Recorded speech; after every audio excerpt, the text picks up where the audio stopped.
That's one of my favorite recipes. I love that. Wow. Where did you buy this? You can't buy it. I don't even think they sell this in the stores. I've never seen this sold in the store. I've never seen it.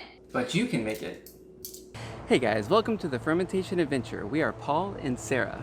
Join us on this journey to explore the world of fermentation. If you'd like to learn how to make ferments like these, start now by clicking subscribe and hitting that bell so you don't miss a thing.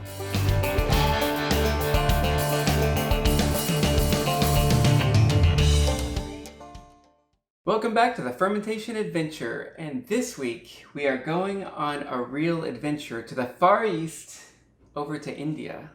And we are making fermented cauliflower with Indian spices. Indian spices. It's going to be a real treat. It's one of my favorites. So let's get started.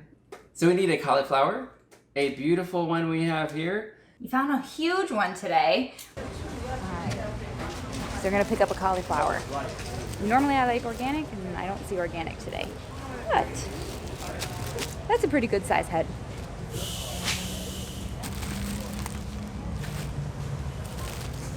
If you can find organic, that'll be even better. Something about this size, probably half fits in one mason jar. And we also need some fresh garlic.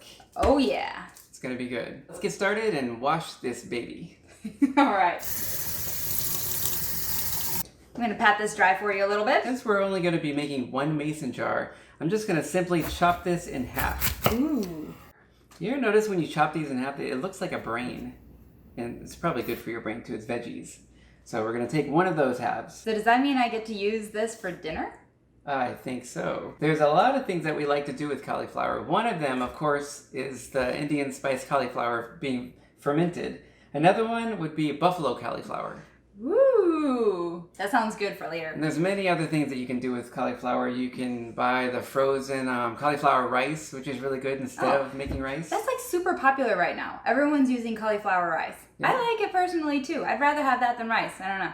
Yeah. Another funny story I have. When I was growing up, my dad was absolutely terrified of cauliflower, which is funny now because we love cauliflower. Picky eater, I guess. No, it actually wasn't that. He would get to the dinner table and he would have a whole plate of dinner, and then he would have that little bit of cauliflower on the side, and no matter what, he couldn't leave the dinner table until he ate it. From then on, he was afraid of cauliflower. Yeah, which is just a shame. What a shame. If he could try this now, though, I think he probably would like cauliflower. So, all right, let's get to chopping. I am going to just chop a little triangle out of here. So we have a little bit of the cauliflower we're not going to use, but... That means composting! Yeah, we throw that in the compost there you bowl, go. as always. And you know what? Let's take a walk around the garden. Let's go check it out. So what's growing in the garden today?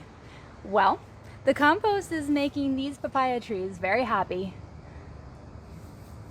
We have so many, and I see one here that's actually ready to pick. I think we should pick it. Ready? There it is. You should pick a papaya when it's about 20% yellow. So on this side you can see it's fairly yellow, even though the other side is pretty green. I see enough yellow there that I don't want it to overripe. We have another papaya tree here. It's actually leaning against the fence. So we even have two different types of papayas. So we gotta feed this one, it's a little rounded, and then this shape is a completely different shape. It's actually a different type of papaya. We found the round ones to be more flavorful and like, it's got a certain aroma, a perfumed aroma is the way I can describe it. Whereas these don't have that. So they're definitely two different types. We're back. Let's get to making this fermented cauliflower. I'm gonna start chopping these little florets off. How big do you want to cut it? So we have about that size, and I think I'm gonna chop those a little more into stalks. It's almost like a little snack. You know when you get a little vegetable tray? Leave some of the stalk part on there as you're cutting it. With cauliflower, it doesn't have a lot of flavor to begin with, and on top of that, it's already white. It's kind of like this blank slate, ready to make anything interesting that you can think of. Indian food is like one of our favorites. We love to go to Indian restaurants and have the curries. They're so good. Probably our favorite dish is the curry cauliflower. I love everything curry. And curry's always just a mix of spices, so this could be a variety. We'll show you what we like to make. This one is fantastic for all kinds of meals. We'll put it on top of some Indian dishes. We put it on top of rice dishes. So it's a really versatile type food. Use it as a snack. Maybe you need something a little bit salty and a little bit tangy. We actually make ours fairly salty, but that's because we use it as a topping. So we like it to have a big boost of flavor. Got some more compost? It's gonna be delicious. So I'm curious, would you ever go to India? Would I go to India? Actually, I don't know. I guess I would love to. I'm a little nervous about it. Yeah. How about you? Oh yeah, I think I would. You I mean, really I would be pretty nervous, but I mean, you are watching the Fermentation Adventure. We love adventure. And India? Gosh, that'd be a whole other ballgame. But I love Indian food. Oh yeah. That would be the best vacation. We'd eat so much good food. Assuming we didn't get sick. Oh, true. Maybe not from the street carts. Yeah. All right, this is where he picks through and makes sure there aren't too many big pieces left. I mean, if you look at this almost looks like popcorn. It'll take longer to ferment pieces that are larger. So if everything's kind of generally the same size, then we're all set. Yeah, I think we are all set. We're all set? Yep. Let's do this. Let's get all of this into a mason jar. Into the mason jar. All right. So grab I've got that yourself right here. a nice clean mason jar. We're just going to fill the jar. Oh, It's wow. like a candy jar. I think that's gonna pack in there nicely. Candied cauliflower. That's a whole other recipe. So you fill it about to the lip. Yep. Should we shake it and get it to like fit down in there? Shake, shake, shake, shake. Usually if you have a bunch of ingredients, if you shake it up a little bit, it packs down a little bit tighter. And then we're gonna get to chopping on the garlic. Now we're gonna use 2 cloves of garlic. But you can't go wrong with garlic. Garlic is good. You know, you can actually take the clove of garlic, just, you know, break one of these off, even if it's a tiny one, plant it in a pot, and it'll grow little shoots. It will. Yeah, and then you can just keep on chopping that off and use that as a garnish. I chopped off the end, and now I'm gonna smash them, releasing all that good flavor. Whenever you chop the end of garlic cloves off, and then you smash them, the skin comes right off. And you're going to leave them whole? Yep, I just leave them whole. You could chop them off if you want to, but I just like to leave them whole. And then you actually have a bunch of different garlic cloves in the mixture, and then these turn into fermented Indian garlic cloves. And those are good too. Ooh. And they'll still turn a little bit blue because of the sulfur that's mixing with the lactobacilli vinegar that we're creating. We don't like to use vinegar, we just are doing it the natural way. We're just using a salt brine. Lacto fermented cauliflower. And lacto comes from the lactobacilli bacteria that's on the cauliflower, that's on the garlic. And whenever you put a salt brine over it, the salt acts as an inhibitor to all the bad bacteria. And then the good bacteria, the lactobacilli, eat all the sugars, release all the vinegar, and then you have goodness. Is the bacteria always on the cauliflower and the garlic? Or, I mean, can you wash it off, or is it just part of it? With a cauliflower here, I mean, you have all these little nooks and crannies, and bacteria are infinitesimally small. Is that bad? Really, really, really, really small. There's bacteria on there? There's bacteria all over. There's bacteria. Even our bodies, we're actually more bacteria and other things than we are humans. I mean, we're so afraid of bacteria, though, in this society nowadays, aren't we? Yeah. Just terrified of it. And it's actually, I mean, it can be a very good thing. And we are, like you said, we are a lot of bacteria. Yeah, we are a microbiome. There's a lot of bad bacteria, but we're creating good bacteria by using the salt brine. Adding the garlic. Now we're moving right on to the curry spices. With this one, you can see the cauliflower, but you can see the spices on the bottom. I actually shook it up before we started filming. It has started to settle to the bottom. And if you want to make sure that all the spices are there when you take the cauliflower out to eat it, you might want to just go ahead and shake it up before you use it. Actually, let's do this Indian style. All right, moving on to spices. Now this is the good stuff. We cook a lot.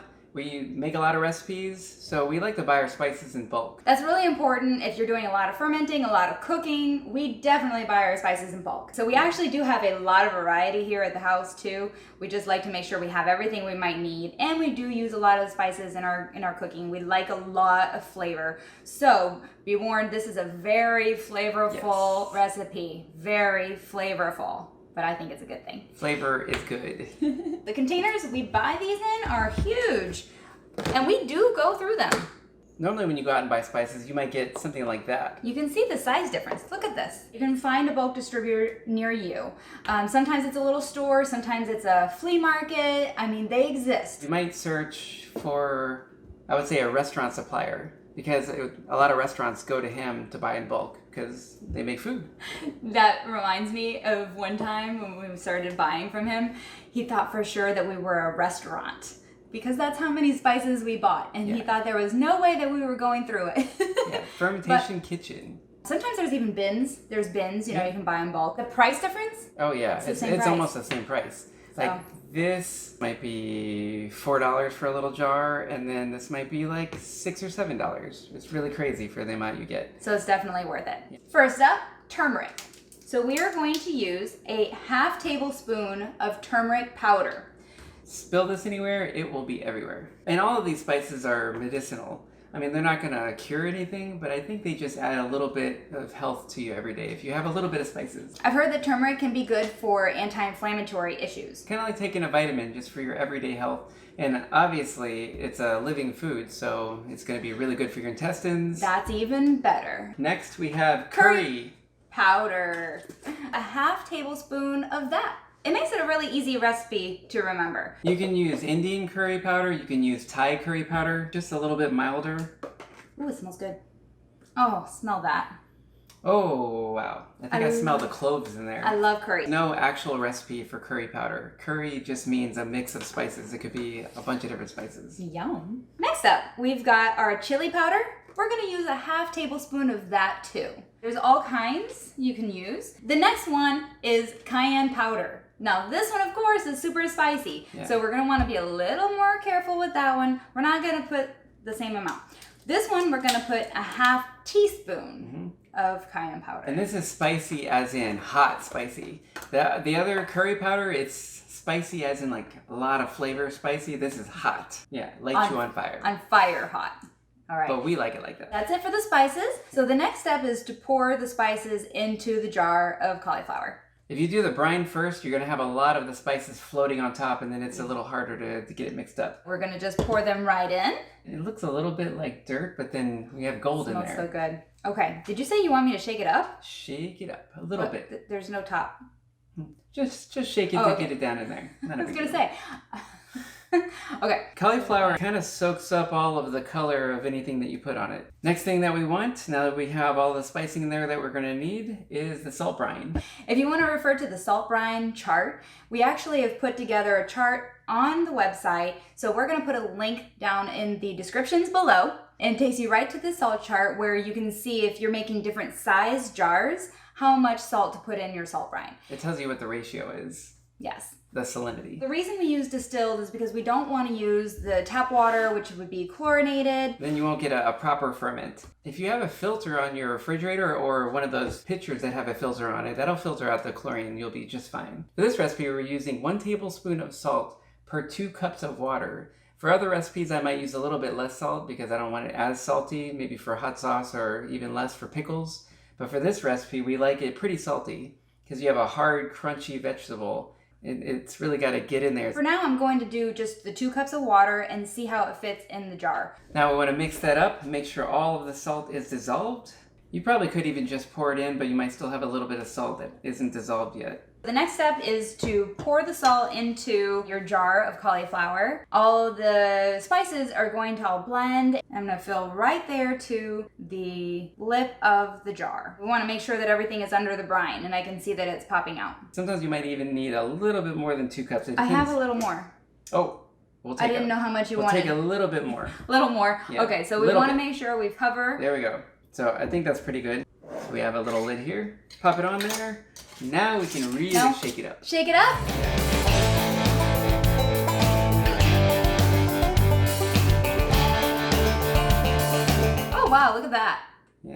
You can see that the cauliflower is already starting to turn color. If you leave out the chili powder, it'll look a little more yellow, but if you put the chili powder in, it turns it almost a slight yellowish brown. How long should we leave this sitting on the counter? It depends on how tangy you want it. This ferment is 6 days old, and we kept kind of tasting it just to see what the flavor was like. We really like the 6-day-old one on that one. But you can leave it for really even a couple weeks if you want to. Everything is floating to the top, so we want to weigh it down. So now we need our weight.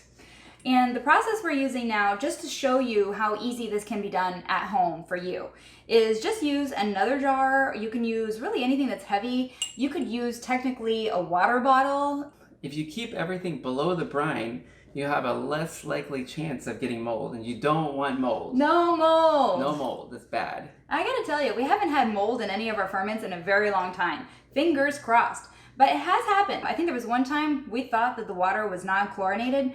I'm pretty sure it was still chlorinated. That one was on some pickled peppers I was making, and I actually let it mold completely out so I could get pictures of the mold spores. It was really interesting. Ooh, it looked awesome.